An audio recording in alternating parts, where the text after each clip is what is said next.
Greetings YouTube. I've been thinking about adding a pry bar to my EDC. Now I've seen a lot of pry bars that are designed for EDC, and many of them are about that long, 3 inches, and I've seen ones that were even only 2 inches long.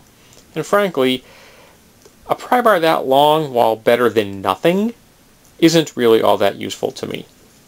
I want something that I can hold in my hand, that I can actually grip, and it's got a decent enough curve here so you can get it in there and pry without getting your hand in the way. But adding a pry bar to an EDC, this right here becomes somewhat problematic. So my task is to remove this and, clean up the cut I'm going to make so that things will look a little better and will fit more easily into my EDC. So next step up is going to get some tools out, and I'm going to show you how I'm going to cut this off. Alright, now we are outside on my porch, because I actually don't have a proper workbench at the moment, so we're going to work out here where I have my angle grinder and a set of outlets plugged into my porch. So the next step is I'm going to try to cut this off right there. I am not going to use the film the actual cutting, because this is going to make a whole lot of noise. Alrighty, apologize for all the traffic, but I am outside. So approximately 45 seconds later, we now have one hook is longer attached, and we have this, which is not the best angle, so I'm going to have to clean this up now and round these corners. That's the next step. So there we have the finished modification to the pry bar. Now I want this smooth, which it is, and it is cool to touch, but I want it relatively flat here, so that in the event I have to hammer there slightly to drive this under something, I'll have a surface with which to hit that is relatively flat, but still nice and safe and smooth. So if I just put this to a sheath or to a pocket or something, however I decide to actually carry it as an EDC, I will be covered. So so far we have an investment of $3 and about 10 minutes worth of work, and we're on our way to having a pry bar which I can carry with me on a daily basis. Now I have to come up with a way to carry it. And while I am out here on the porch and have all my equipment set up, my grinder and my clamp and such, this is a pry bar here, straight shafted pry bar, which I picked up at a yard sale for $1. Now originally it had tines here. The tines have snapped off and it is in rough shape.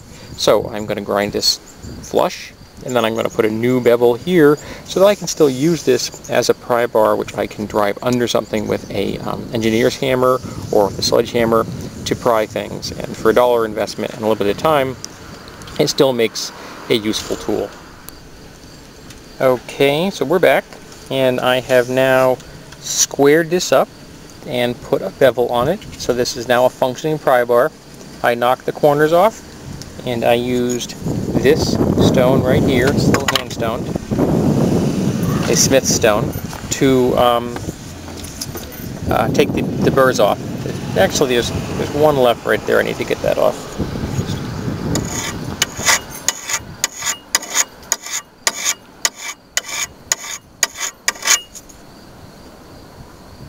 There we go. So now that it is safe to use, and this is flat down here so that I can drive this under something. This is obviously an edge, which is at the moment is far cleaner and shinier than it really needs to be, but that's what my grinder does. It gives a nice clean edge. But I now have a functioning pry bar, which I can use with like an engineer's hammer, which I have, or a sledgehammer, which I also have, for moving stuff around. So next up, how am I going to carry my EDC pry bar?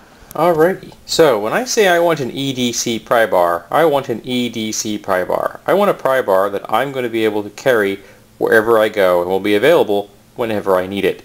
So what we have here, you notice this right here, is attached to my belt, and this is a belt known as a smoke jumper's belt. It's got a big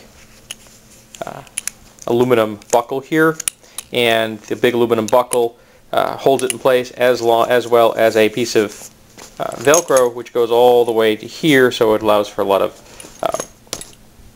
adjustment, because over the last couple of years I've lost significant amounts of weight, so I got sick of wearing a belt that had holes in them. So now I wear a belt that I can adjust infinitely. I never have to worry about it. It's also 2 inches thick and very, very sturdy. This is a very thick, strong belt, and it's one of the reasons I like it. Well worth your time. So here we go. There's a piece of inner tube from a mountain bike. My wife so generously provided that for me. And obviously I could do this with 2 hands if I had 2 hands, which I don't. And you pull it out, and you have a pry bar. And when you put it back, and there you go. No pry bar, and nothing for it to catch on when you're wearing it. I have tried sitting with this against both soft and hard surfaces. You can't tell it's there. So, that is my solution to carrying a pry bar when I want one. Greetings, YouTube. Well, we had a slight modification of my pry bar. After wearing it for a day, it moved a little bit inside the sheath, and that didn't really make me happy. So I've decided to add in some additional grip onto the pry bar itself with some inner tube and some super glue. So this makes it fit into my sheath that I've designed a little bit tighter, which is exactly what I wanted, and it, you know, it does actually afford you a slightly better grip, and it's more comfortable. So we will now see how this works. Thanks for being here. Now it says it's recording.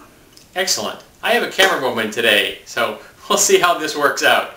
I just got home from work, and so I thought I would show how the new rig I've done up for my EDC pry bar actually looks in action, or in action because it's just kind of on my belt. But this is what it looks like while I'm wearing it at work. I don't notice it at all, and when I sit at work, it isn't an issue in the least. And the modification I made yesterday solves the problem of the pry bar moving within the sheath I made. So that's what I've done for my new EDC pry bar, and I hope that some of the folks out there find it interesting. Thank you.